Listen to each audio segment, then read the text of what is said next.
ನೋಡಿ ಫ್ರೆಂಡ್ಸ್, ಇವತ್ತು ನಮ್ಮ ಮನೆಯಲ್ಲಿರೋ ಪ್ಲ್ಯಾನ್ಸ್ ತೋರಿಸ್ತಾ ಇದ್ದೀನಿ.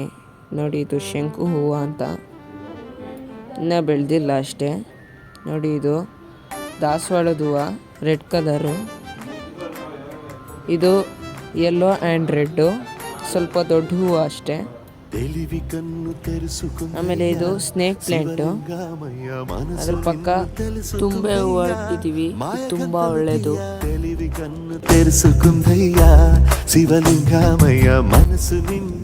ಆಮೇಲೆ ಇದು ಅಲೋವೆರಾ, ಸ್ವಲ್ಪ ದೊಡ್ಡದು. ಆಮೇಲೆ ಇದು ಚಿಕ್ಕದು. ಆಮೇಲೆ ಇದು ಸ್ಪೈಡರ್ ಗಿಡ ಅಂತ, ತುಂಬ ಏರ್ ಪ್ಯೂರಿಫೈಯರ್ಗೆ ತುಂಬ ಒಳ್ಳೆಯದು. ಇದು ದೊಡ್ಡ ಪತ್ರೆ. ಇದು ಅಷ್ಟಲಕ್ಷ್ಮಿ ಗಿಡ, ತುಂಬ ಒಳ್ಳೆಯದು ಮನೇಲಿ ಇಡೋದ್ರಿಂದ. ಇದು ಅಷ್ಟೇ 2 ಸ್ಪೈಡರ್ ಪ್ಲ್ಯಾಂಟ್ಸ್. ಆಮೇಲೆ ಇದು ಜಿಂಜರ್ ಗಿಡ. ಆಮೇಲೆ ಇದು ಅದ್ರ ಪಕ್ಕ ಇನ್ನೊಂದು ಸ್ಪೈಡ್ರು, ಇದು ಜೇಡೆ ಅಂತ, ತುಂಬ ಒಳ್ಳೆಯದು. ಆಮೇಲೆ ಇದು ಸರ್ವಸಿದ್ಧಿ ಅಂತ, ಇದು ಮನೆಯಲ್ಲಿ ಇಡೋದ್ರಿಂದ ತುಂಬ ಒಳ್ಳೆಯದು. ಇದು ನಾರ್ಮಲಿ ನಿಮ್ಗೆಲ್ರಿಗೂ ಗೊತ್ತಿರುತ್ತೆ, ತುಳಸಿ ಗಿಡ ಎಲ್ರ ಮನೆಯಲ್ಲೂ ಇರುತ್ತೆ.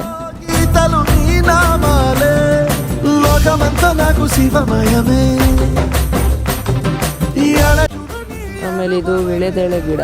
ವಿಳೆದೆಲೆ ಎಲ್ಲೈತೆ ಅಂತ ಕೇಳ್ತಾ ಇದ್ದೀರಲ್ಲ, ಇಲ್ಲಿ ಸ್ವಲ್ಪ ಝೂಮ್ ಮಾಡಿ ತೋರಿಸ್ತೀನಿ ನೋಡಿ. ಅದೇ ಚಿಕ್ಕದಾಗೆ ಒಂದು ಎಲೆ ಬಿಟ್ಟೈತಲ್ಲ, ಅದೇ ವಿಳೆದೆಲೆ. ಶಿವ ಶಿವಯನು ಪೇರು ಕುಪೆನ ವೇಸುకుంటిరా.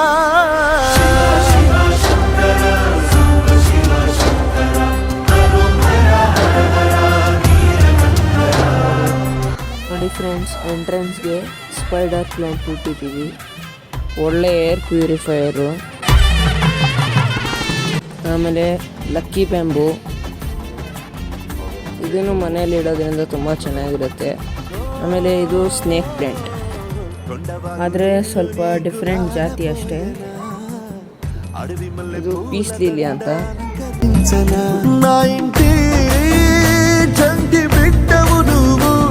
ಪೀಸ್ ಲಿಲಿ ಇಡೋದ್ರಿಂದ ಜಗಳಗಳೆಲ್ಲ ಆಗಲ್ಲ ಅಂತ ಅಂತಾರೆ.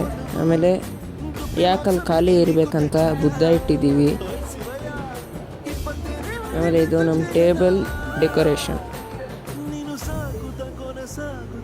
ಚೆನ್ನಾಗೈತೆ ಅಂತ ಕಾಮೆಂಟ್ ಮಾಡಿ. ಆಮೇಲೆ ಇನ್ನೊಂದು ಗೋಡೆ ಖಾಲಿ ಇತ್ತಂತ, ಅಲ್ಲಿ ಕೃಷ್ಣನ ತಗೊಂಡಿದ್ದೀವಿ. ನೋಡಿ, ಇದು ರೆಸ್ಲು ಸ್ನೇಕ್ ಪ್ಲಾಂಟ್ ಅಂತ, ಇದರ ಜಾತಿ ಪೆರಿನಿಯಲ್ ಯೆಲ್ಲೋ ಅಂತ. ಸೈಡಲ್ಲಿ ಎಲ್ಲೋ ಇರೋದ್ರಿಂದ ಇದನ್ನು ಪೆರಿನಿಯಲ್ ಯೆಲ್ಲೋ ಅಂತ ಹೇಳ್ತಾರೆ. ಇದು ಶೋ ಗಿಡ, ನಿಮ್ಗೆ ಗೊತ್ತಿದ್ರೆ ಕಮೆಂಟ್ ಮಾಡಿ. ಇದು ಅದೇ ಜಾತಿಯಲ್ಲಿರೋ ಶೋ ಪ್ಲ್ಯಾಂಟು. ನೋಡಿ, ಅದು ಈ ಥರನೇ ಹೊಸದಾಗಿ ಚಿಗುರು ಬಿಡ್ತಾ ಇರುತ್ತೆ. ಆಮೇಲೆ ಇದು ಸ್ಪೈಡರ್ ಪ್ಲ್ಯಾಂಟು, ಇದು ಮನೆಯಲ್ಲಂತಾನೆ ಬೆಳೆಸಿರೋದು ಪ್ಲ್ಯಾಂಟು. ಆಮೇಲೆ ಇದು ಸ್ನೇಕ್ ಪ್ಲ್ಯಾಂಟು, ಆದರೆ ಇದು ಬೇರೆ ಜಾತಿ. ನೋಡಿ, ಇದು ಕಿಚನಲ್ಲಿ ಇಟ್ಕೊಳ್ಳೋಕ್ಕೆ ಮನಿ ಪ್ಲ್ಯಾಂಟು. ಆಮೇಲೆ ಇದೊಂದು ಸ್ನೇಕ್ ಪ್ಲ್ಯಾಂಟು. ಓಕೆ, ಬಾಯ್.